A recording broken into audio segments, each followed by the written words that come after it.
It all began with the sound of crunching wood and the sickening thud of something heavy collapsing outside. And when I ran out of my back door that morning, what I saw nearly made me lose it my fence.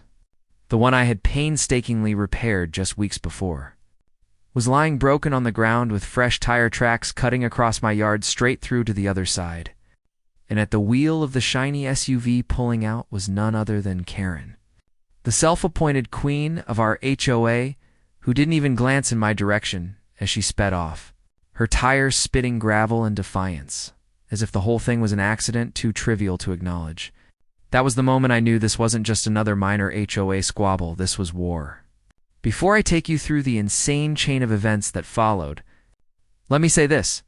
If you've ever had an HOA Karen in your life who thinks the rules don't apply to her, who uses her so-called authority to trample over your property and your peace of mind, then make sure you stick with me through this story, because by the end you'll see exactly how I turned the tables and why you should subscribe to Sham Stories for more jaw-dropping HOA battles.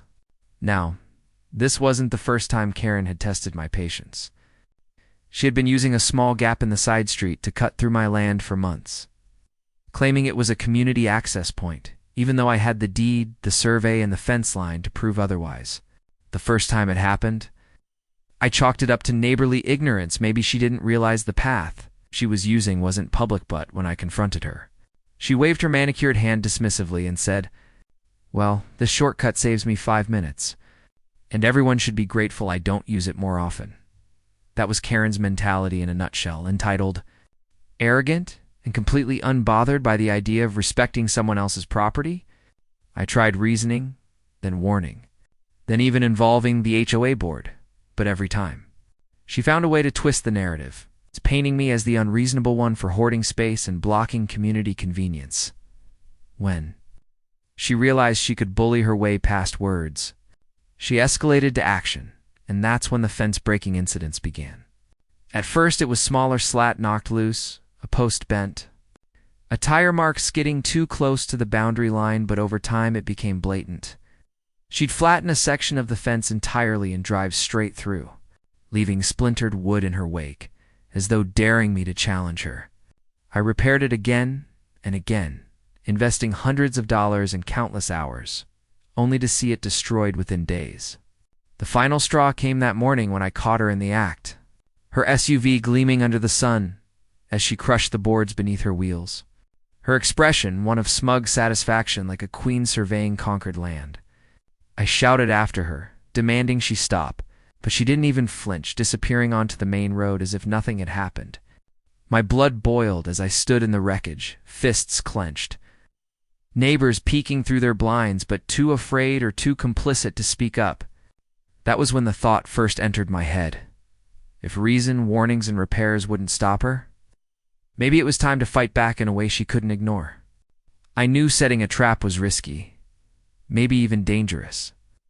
But I also knew that if I didn't take a stand, Karen would keep grinding me down until my land was nothing more than her personal shortcut. I started researching, sketching ideas, quietly gathering supplies, all while keeping my intentions close to the chest. I didn't tell the HOA, I didn't tell my neighbors, and I certainly didn't tell Karen, because if she suspected what I was planning, she'd either find a way to twist it against me or double down on her campaign to ruin my peace.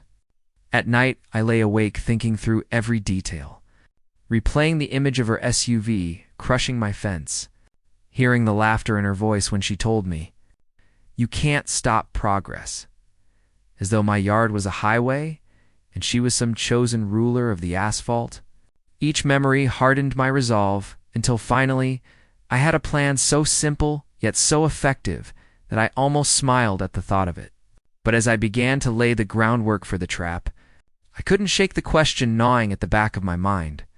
Would it be enough to stop Karen once and for all? Or would this only ignite a feud that would tear the neighborhood apart in ways none of us could imagine?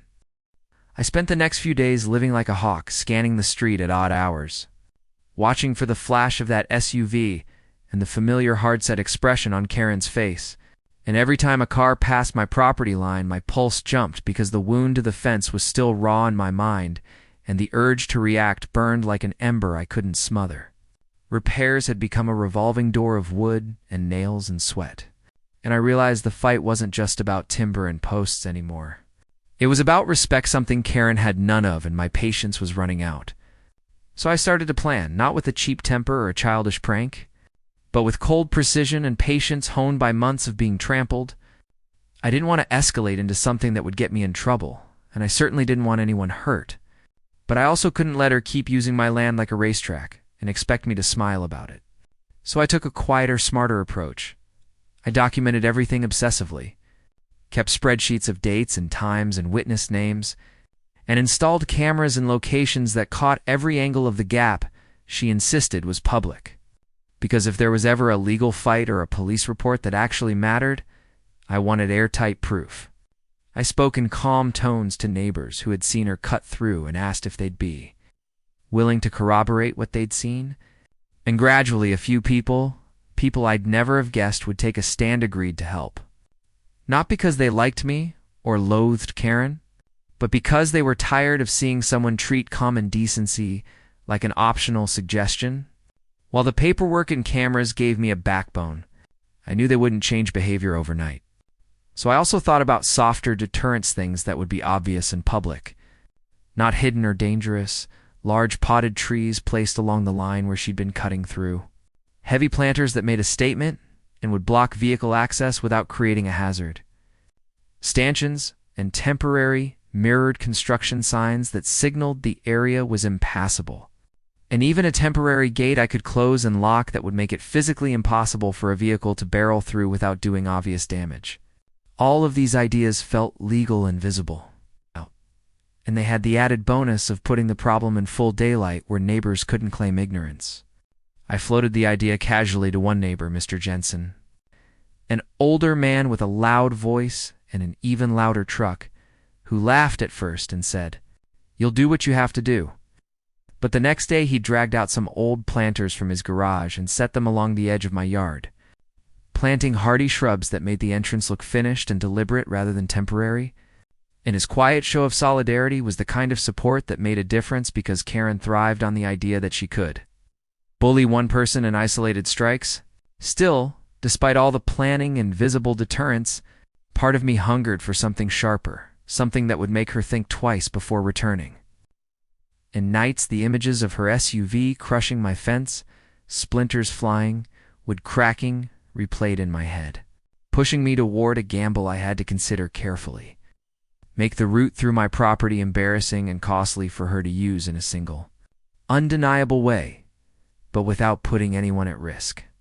I sketched and erased and sketched again, throwing out anything that even hinted at harm, and eventually settled on a course that felt righteous rather than malicious. Make the intrusion so public and so inconvenient that Karen would suffer humiliation and expense, not injury, a kind of social and logistical recoil that would hit her where she counted her reputation and her wallet.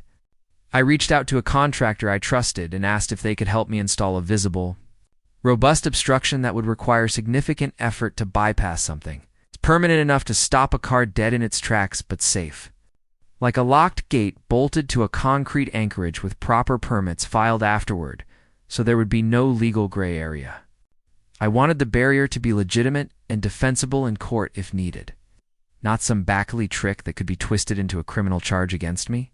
The contractor raised an eyebrow but saw my point and agreed to help on the condition that everything be above board, permits where needed, professional installation, and signage indicating private property.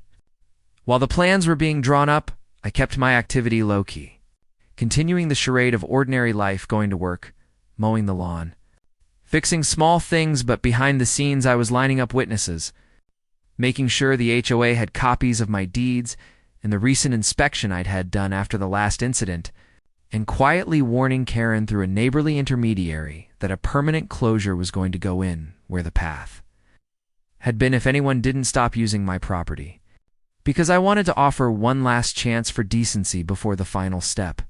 Predictably, Karen reacted not with apologies, but with a campaign of passive aggression. Notes left on my door about blocking community benefits, whispered warnings to newcomers that I was closing a historic route, and a flurry of phone calls asking the HOA If they could do something about the sudden privatization of a community. Shortcut, all of which made the timing for the gate perfect because it allowed me to move forward confident that the barrier wouldn't be interpreted as a secret trap, but rather as an obvious legal remedy to a persistent trespass problem. The morning the installation crew arrived, I felt a strange mix of dread and relief.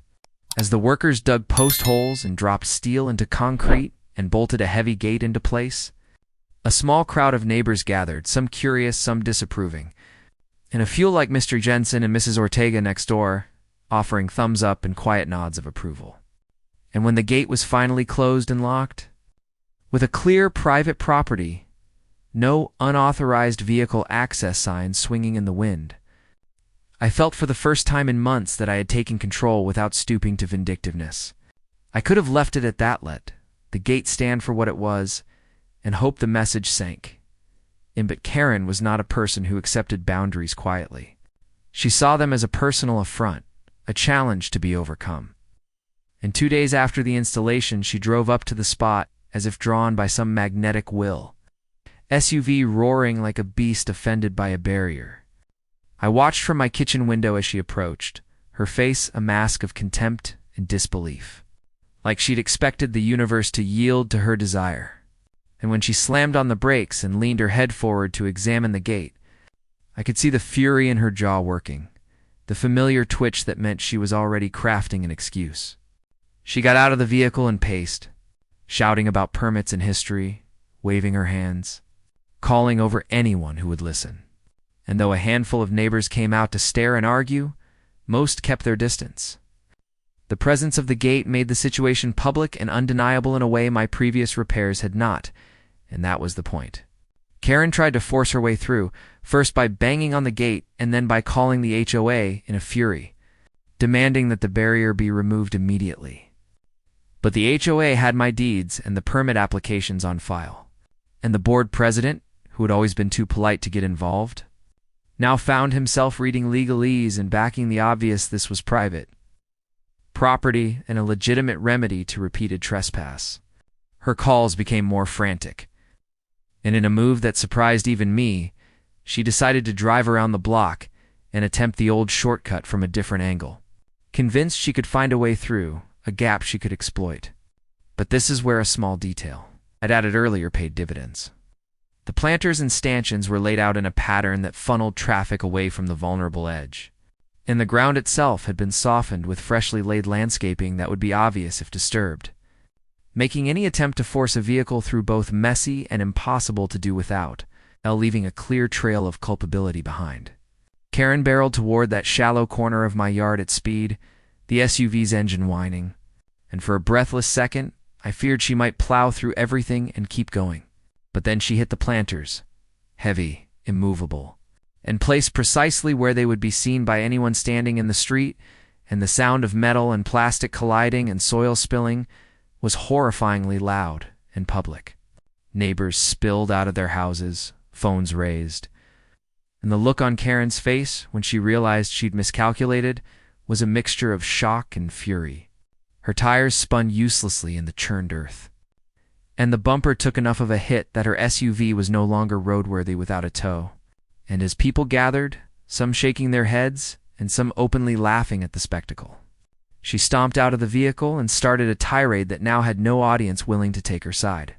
The scene was messy, humiliating, and unmistakable evidence that she hadn't been forced into anything clandestine. She'd driven through obstacles that had been put there publicly. After repeated warnings, and now she faced the consequences, both financial and social. I stood at the back of my yard watching it all unfold, heart racing. And even as anger gave way to a cold satisfaction, I hoped I hadn't crossed a line. The truth was undeniable. The fence would no longer be a revolving door. The route had been closed legally and visibly. And Karen's attempt to flout that closure had ended with her car damaged in front of the whole neighborhood. A lesson that cost her pride and money, but not by the grace of anyone's safety, a person's well-being. And as tow trucks and neighbors swarmed the fallout from Karen's crash was louder than the crash itself, because once the tow truck hauled her battered SUV away and the crowd of neighbors dispersed, The whispers began, traveling faster than wildfire. Each version of the story twisted slightly, but all circling the same undeniable truth that Karen had tried to force her way through, a place she had no right to, and ended up wrecking her own car. And for the first time since moving into this neighborhood, I wasn't the one defending myself or trying to justify why I had a fence, why I had private land, why I didn't want tire tracks carved through my property. The spectacle had made her look reckless, entitled, and laughably arrogant, which is why she wasted no time in trying to spin the narrative back into her control by painting herself as a victim. That same evening, she marched up to the HOA president's house and demanded an emergency meeting, claiming I had installed illegal barricades designed to entrap her. And she argued in wild tones that the entire neighborhood had used that route for decades, and that I was the one destroying community tradition. But the board president had already seen my documentation and the permits. And more importantly, half the neighborhood had seen her plow into the planters with their own eyes. So her story of being tricked fell flat like a deflated balloon. Still, Karen was nothing if not persistent, and she wasn't going to let a single humiliation derail her campaign. So she went on offense by knocking on doors, gathering signatures for a petition she claimed was meant to protect community rights, though what it really said was that I should remove my gate and restore historic access through my yard. When word of the petition reached me, I wasn't shocked, but I was tired of playing defense while she exploited every ounce of energy I poured into protecting my own space, so I decided to be proactive. I printed out photos of the damage to my fence, stills from the security cameras showing her SUV crossing my property line before the crash, and even a screenshot of the official permit application stamped and approved. And then I put them all together into a neat packet with a short, firm letter explaining that anyone who signed her petition was essentially endorsing trespassing on private property. Over the weekend, I walked door to door, just like she had. But instead of begging for sympathy, I laid out evidence, showing neighbors the truth with calm, steady words. And to my surprise, most people weren't just receptive. They were quietly relieved because Karen had been pestering them too, wielding the petition like a weapon. And more than one neighbor admitted they had signed only to get her off their porch. Some even asked if they could cross their names off. And though I knew petitions weren't legally binding documents, the symbolic act of tearing their names back from her felt like a win for them as much as me. The tide was shifting, slowly but surely. And Karen could feel it because the next tactic she tried was legal theater. She filed a complaint with the city claiming my gate and planters violated some obscure easement law. And I found myself staring down a formal letter from a code enforcement officer announcing an inspection. That morning, my stomach twisted, as if all my preparation might crumble. But when the inspector arrived, I handed him every shred of documentation I'd collected, the surveys marking my property line, the stamped permits, the records of damage and police reports, and after a careful walk around my yard, he gave a simple nod and said, "You're in the clear," before driving off. That nod felt heavier than bricks, a validation that Karen couldn't twist with words or gossip. And when she found out her complaint had been dismissed, she went into a tailspin, ranting online in the neighborhood forum, posting accusatory messages about me being selfish and anti-community. But the responses she got were no longer the chorus of support she counted on. Neighbors pushed back, reminding her of the crash, pointing out that she had caused her own embarrassment, and even suggesting she should apologize to me for months of harassment. Of course, Karen didn't apologize. Instead, she doubled down, escalating her antics by parking her replacement rental car at the edge of my driveway late at night, headlights glaring into my windows, a silent dare as if she wanted me to confront her. But I refused to give her the satisfaction of a screaming match. Instead, I called the police non-emergency line, reported the harassment calmly, and filed yet another report to add to the stack that was slowly building a case, not just of trespass, but of ongoing targeted harassment. It wasn't just about the fence anymore. It was about establishing a record so solid that when this finally went to court, and I knew it would, she wouldn't be able to weasel her way out with excuses. Still, living under that constant barrage was exhausting. And some nights, I lay awake wondering why someone would go to such lengths to wage war over a shortcut that shaved 30 seconds off a drive. Why she would risk humiliation, damage, and legal trouble just to assert dominance over my property. But the answer came to me slowly. It wasn't about convenience at all. It was about control. Karen thrived on being the center of the HOA, the one who dictated rules and bent others to her will, and my refusal to bow had become a symbol she couldn't ignore. A threat to her authority that she was willing to fight tooth and nail to crush, even if it meant wrecking another car. And so, I braced myself. Tightening my documentation, reinforcing the gate, replacing damaged planters, and even considering a stronger security system. Because I knew Karen wasn't done, not by a long shot, and if the wrecked SUV had taught me anything, it was that she would rather burn her own house down than admit defeat. The weeks that followed were a strange mix of quiet tension and sudden bursts of chaos, like living in the eye of a storm that never truly passed, because while Karen's public humiliation from the crash had slowed her momentum, it hadn't extinguished it, and I could see her simmering every time she drove past in her rental car, slowing down to glare at my locked gate as if sheer force of will could make it disappear. And the silence between her outbursts almost made me more uneasy than the fights themselves, because it felt like she was plotting, regrouping, waiting for the perfect moment to strike again. I stayed busy fortifying my position, not just physically, but legally and socially, because I had learned that winning against someone like Karen wasn't about brute strength. It was about building an unshakable foundation so that every attack she launched crumbled against the weight of facts and evidence. So I kept adding to my documentation, filing reports for every strange car that lingered too long near my yard, every odd note that showed up in my mailbox with phrases like community spirit scribbled in angry handwriting, and every interaction where Karen muttered about selfish neighbors loud enough for me to hear. I wasn't alone anymore, though. The crash had flipped the script in the neighborhood, and people who once avoided eye contact when Karen started gossiping now stopped to chat with me on my driveway, casually dropping tidbits of what she was saying or offering to back me up if things escalated further. And though I never wanted to drag anyone into my mess, their support made the weight easier to carry. Karen seemed to sense that too, because instead of targeting me directly, she shifted strategies, showing up at HOA meetings with glossy handouts about restoring access and spinning elaborate stories about how children had to walk dangerously long routes now that my gate was up. And she even circulated old photos of the neighborhood from decades ago, highlighting a faint dirt track across my land as proof that the path had been always used. But when the HOA called for input, people who had been silent for months finally spoke up, reminding everyone of the crash, the damage to my property, and the fact that Karen had ignored countless warnings before destroying her own car. And though she tried to shout them down, the board took note. And for the first time since this all began, they voted unanimously to uphold my right to maintain the gate and fence as I saw fit. That was a huge blow to Karen, and I could see it in her expression when she stormed out of the meeting, jaw tight, fists clenched, muttering under her breath about corruption and people forgetting loyalty. But instead of backing down, she turned her anger into sabotage.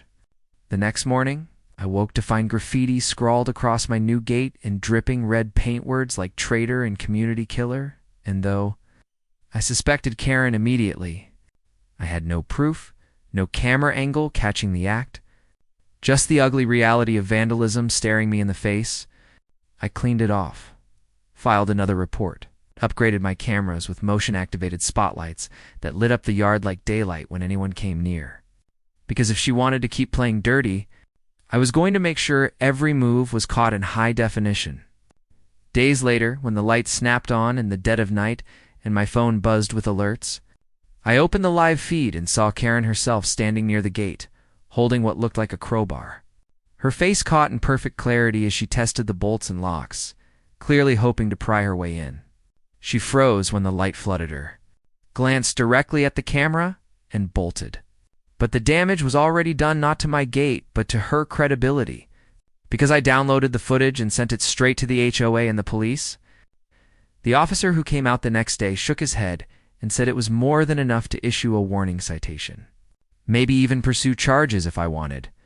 And though part of me burned to see her fined or even arrested, I decided to hold the footage as leverage, a final card to play if she escalated again, because I knew humiliation alone was her greatest punishment. The neighborhood, however, didn't need me to circulate the video. Word spread quickly. Whispers turned to open mockery. Kids rode their bikes past her house chanting "fence breaker." And adults who once bent to her started ignoring her demands altogether. Karen, of course, lashed out in response, barking at anyone who dared question her authority, hosting backyard gatherings where she ranted about conspiracies against her, and even trying to rally the handful of diehard supporters she had left into forming a community action group to fight me. But it was clear her influence had shattered, and the harder she pushed, the more ridiculous she looked. Still, I never let my guard down. Because if the crash had taught me anything, it was that Karen's pride was a fire that refused to burn out. And if she couldn't win with gossip, petitions, or vandalism, she might try something more desperate, something even more reckless.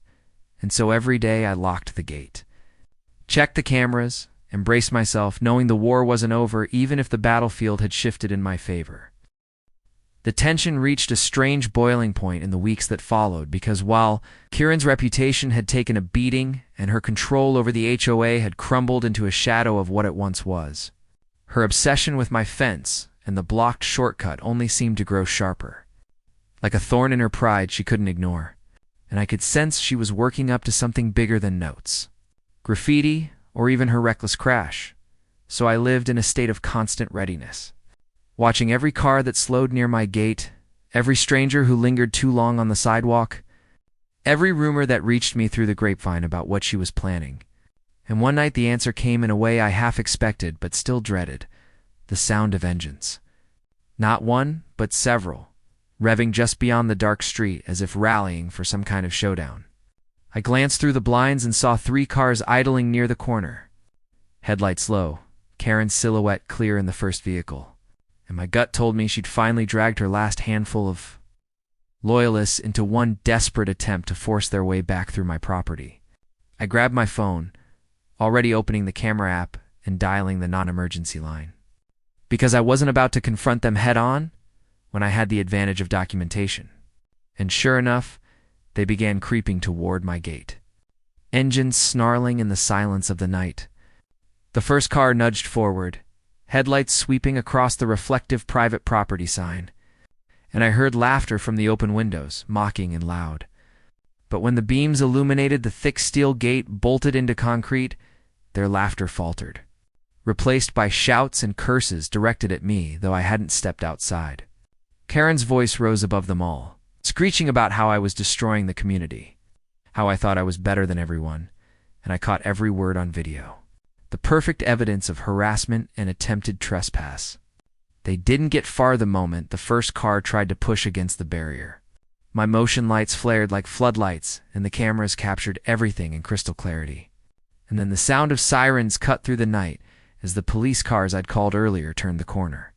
Karen's little convoy scattered like startled deer, reversing and peeling out down side streets, but it was too late. Because the officers had seen enough, and my footage told the rest of the story.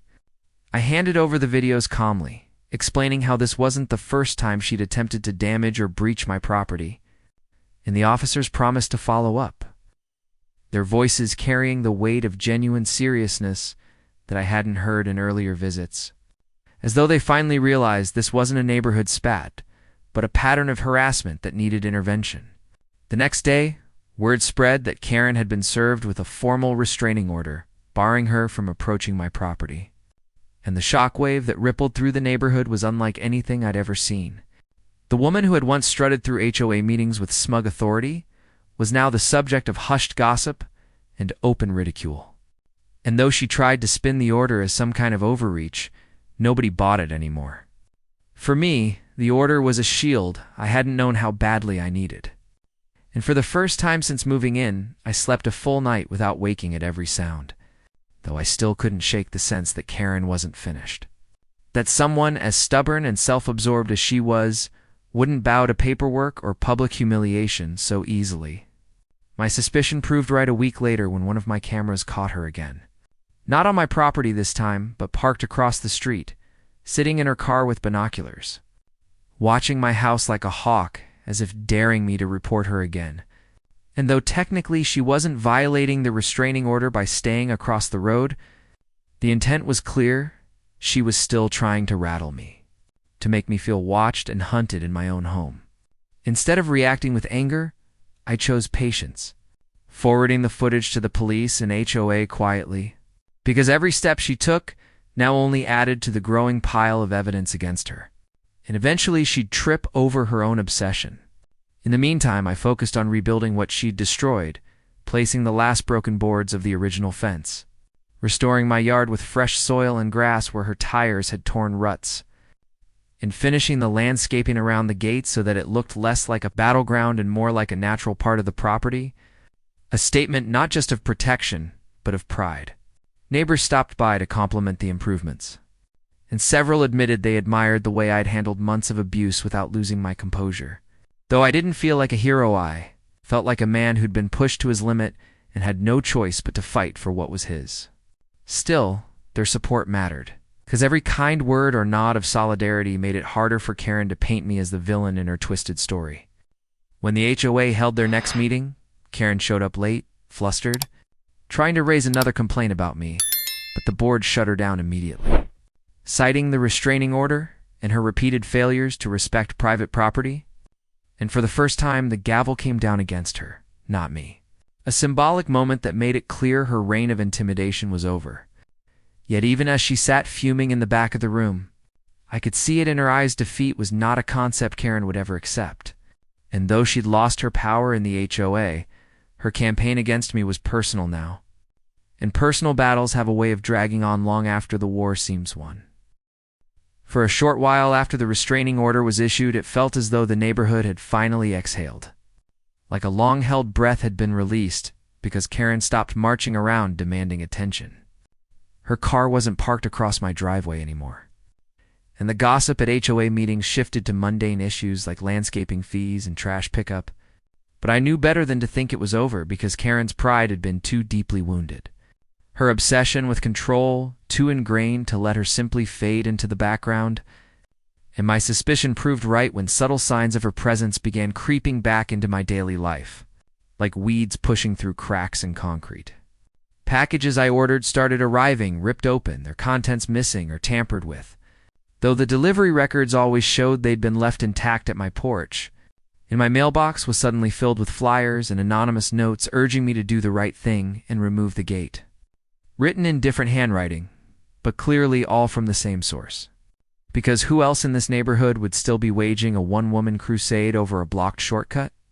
My cameras never caught her directly this time, and I suspected she'd recruited one of her few remaining supporters to do her dirty work, which made it harder to prove, but easier to predict.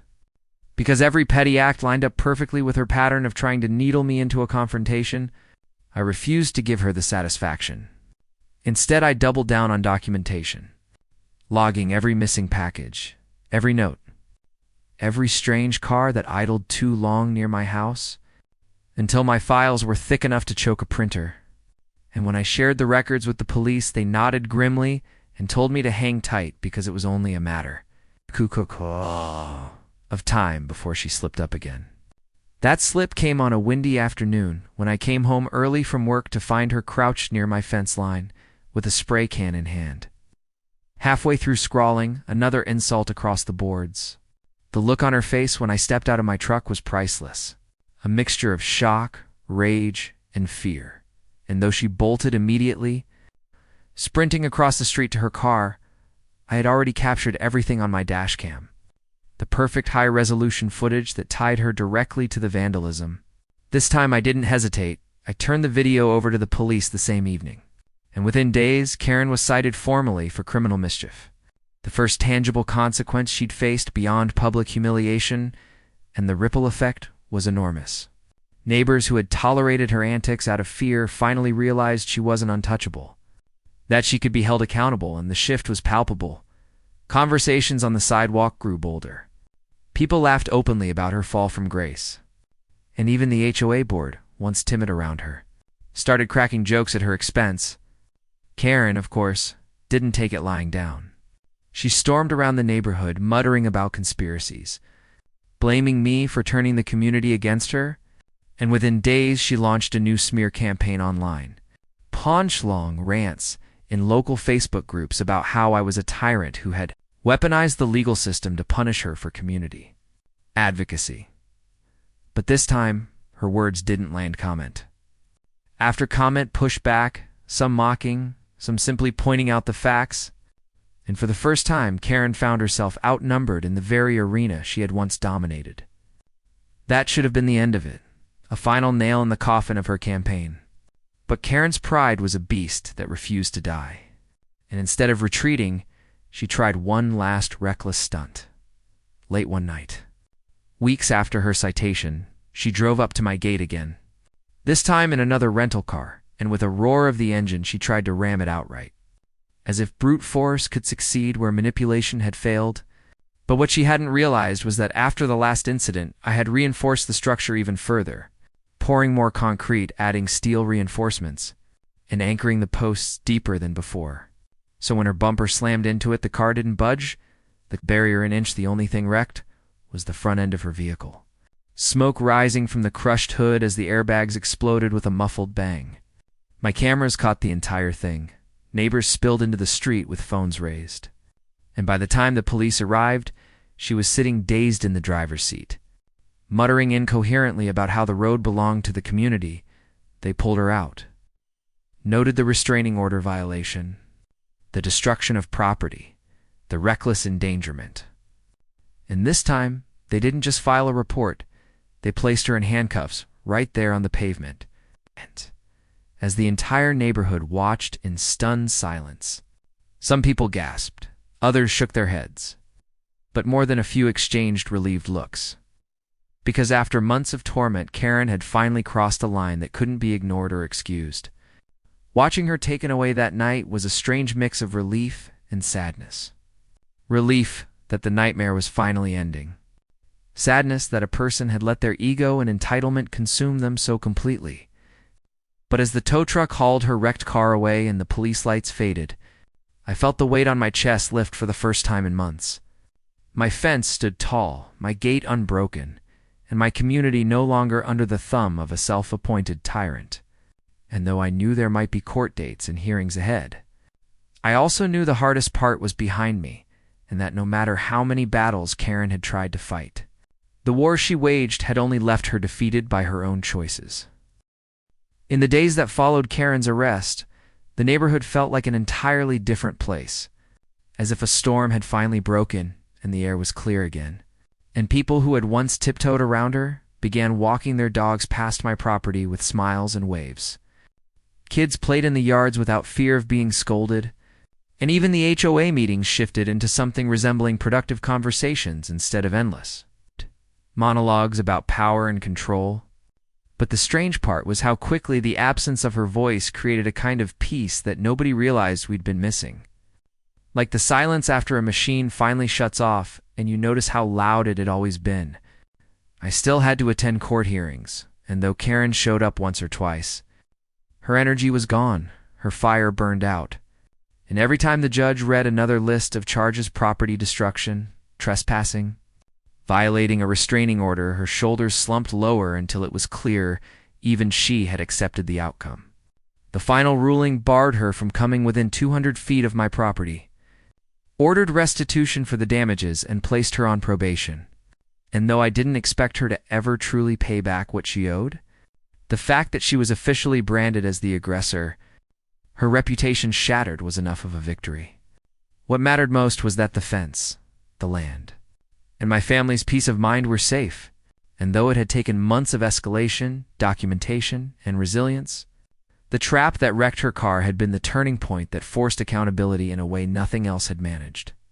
Neighbors often asked me if I had any regrets, if setting up the reinforced gate and letting her crash into it weighed on me at all, but I always told them the same thing. I hadn't set out to hurt her. I had simply protected what was mine. And in the end, it was her arrogance, her refusal to respect boundaries, that had driven her to destroy herself. Still, I couldn't help but wonder if people like Karen ever truly learn, or if they simply lie in wait for another chance, another stage to perform on, because entitlement that deep rarely disappears overnight. Yet even with that lingering question, I felt stronger, more grounded, knowing that no HOA bully or self-appointed queen could ever push me around again. Because I had lived through the worst of it and come out standing taller. And so I made a quiet vow to myself and to my neighbors that if anyone else tried to drag this community back into chaos, I would be ready, not just with fences and cameras, but with the proof, the persistence, and the determination to stand my ground. Because the lesson Karen left behind wasn't just for MIT, was for everyone who had watched her unravel. We learned that the loudest voice isn't always the right one. That intimidation only works until someone calls its bluff, and that unity is stronger than fear. And as I sat one evening on my porch watching the sun dip low behind the mountains, I knew this wasn't just the end of Karen's reign. It was the beginning of a new chapter where we all had the courage to say no to anyone who tried to trample over our rights. And to you, hearing this story unfold, remember this. If someone ever tries to tear down your boundaries, don't shrink back. Don't let their noise drown out your truth. Because standing up for yourself isn't just about winning a battle. It's about showing others they can too. And if you want more stories like this real raw and unflinching, make sure you subscribe to the Sham Stories YouTube channel, because the next tale I share might just be the one that gives you the courage to stand your ground when it matters most.